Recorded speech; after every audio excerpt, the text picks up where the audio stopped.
Defending in clan wars can either make or break a win. This is why I've been working with pros at Blueprint Base Building to give you the best war bases for every town hall level. Each of these bases are custom built, and we'll be going through them in detail so they can also help you become a better attacker. And since we only have a small portion of my audience who is subscribed to the channel, a good way to support me is subscribing to the channel and ringing the bell if you want to see more Clash of Clans videos like this. Let's get started with Town Hall 12, where you have the Town Hall that can fight back, the Giga Tesla, which is a threat you want to take advantage of. So this anti-3-star base does exactly that. It uses mortars around the base to make sure the Flame Flinger is less viable in certain spots, while the Expos are being used to protect the base from air attacks like lava. Of course, speaking of air attacks, E-Drags are forced to go from one side due to the sweepers, but if they go from that same side, they're going to be met with well-placed Seeking Air Mines alongside all the compartments being spaced out to avoid chain in multiple compartments. The Eagle Artillery and the Town Hall are completely separated, meaning a log launcher cannot open every single compartment, including the Town Hall one, which will make sure that the Queen cannot reach the Town Hall on the back end. Of course, this is going to make a Zap Witch attack pretty dang difficult. A Queen charge can be difficult to get into the Town Hall compartment, as wall breakers will not go directly to the walls to open up that compartment, since there is a tile gap in between the wall segments. This also makes it really difficult for Super Witches, as if you're able to make the pathing very awkward, this base has done its job, and it may offer the potential time fail. Of course, the Lava Loon and Hog Rider pathing is compromised via all the traps around the base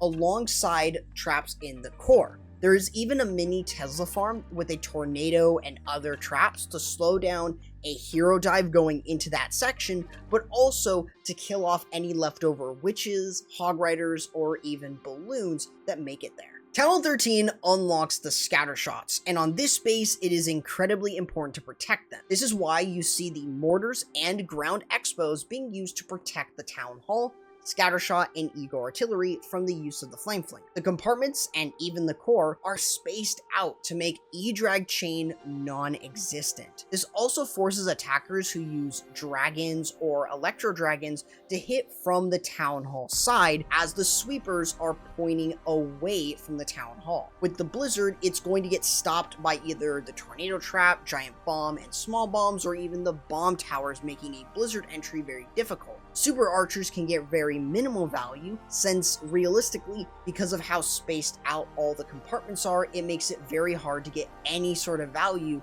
since the Town Hall is still going to be a threat. The Queen Charge and Smash style attacks will struggle due to the lack of good areas to send in wall breakers, but also the pathing that the walls create are going to just make your attack incredibly shaky. Hog and Lava Loon pathing, of course, is a big thing to stop. So this is why you have traps in the core and all around the perimeter, which makes it really difficult. This also includes a Tesla farm by the Eagle Artillery to completely deny as many hogs and balloons as you can. Town Hall 14 is not much different from Town Hall 13. However, the use of traps to counter attacks is the name of the game here. Having small bombs around the Town Hall compartment to stop sneaky goblin snipes. This is why you saw this in the Town Hall 12 and even Town Hall 13 bases. Expos and mortars are used to counter the Flame Flinger value, alongside having traps near the scatter shot to make a hero dive much more stressful. The Queen and the Royal Champion are used in those scatter shot compartments to force extra spells and or add extra damage to those compartments. They can also act as bait for players who aren't prepared for the traps within them. This does give you a really good way to be able to defend the hero dives, or at least slow down the entire attack. The Eagle Artillery and the Town Hall are separated, forcing the attacker to either go into the Eagle Artillery and miss the Town Hall, or go for the Town Hall and just get rained hellfire down by the Eagle Artillery. As for the E-Drag attacks, spacing of each compartment and their buildings is going to make it very difficult for the Electro Dragons to get good chain, alongside the sweepers being placed really well in order to make sure that the other entries for E-Drags are very, very difficult and very time consuming. The Super Archer Blimp and Blizzard can also get very minimal value. Blizzard can only get a small area, and the Super Archer Blimp can be forced into a time fail considering you have to travel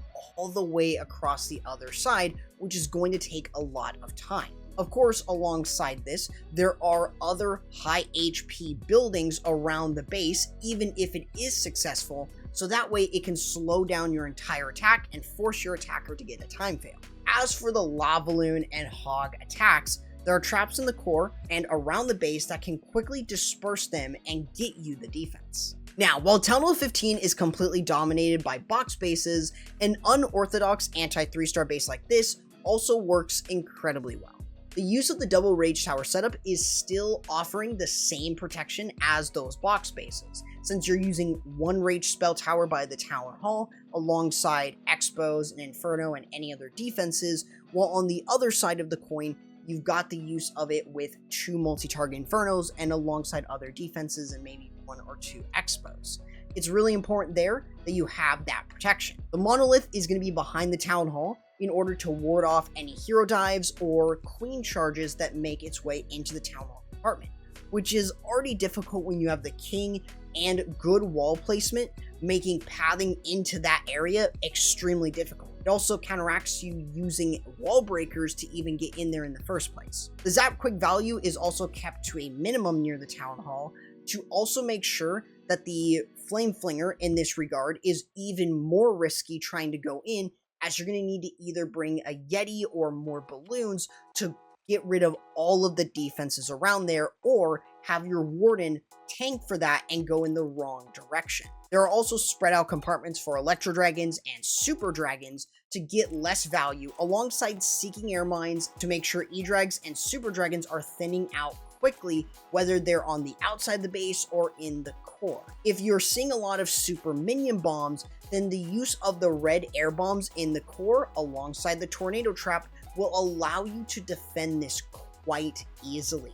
This will hold the super minions there and make sure that they are just getting bombarded by the red air bombs. With how common Hog and Lalo attacks can be at Town Hall 15, the traps are designed to completely shut down Hogs with the giant bomb and spring traps towards the outside of the base, alongside having good air coverage with the air bombs and the raged up Infernos to make it even more deadlier. If you want some custom base layouts like this, join my Discord server, the link to it is in the description, as they are posted monthly for free and weekly for channel members. Alongside that, if you want the top 3 best attacks for different Town Hall levels, I actually have a playlist right here for you guys to check out, and I'll see you there.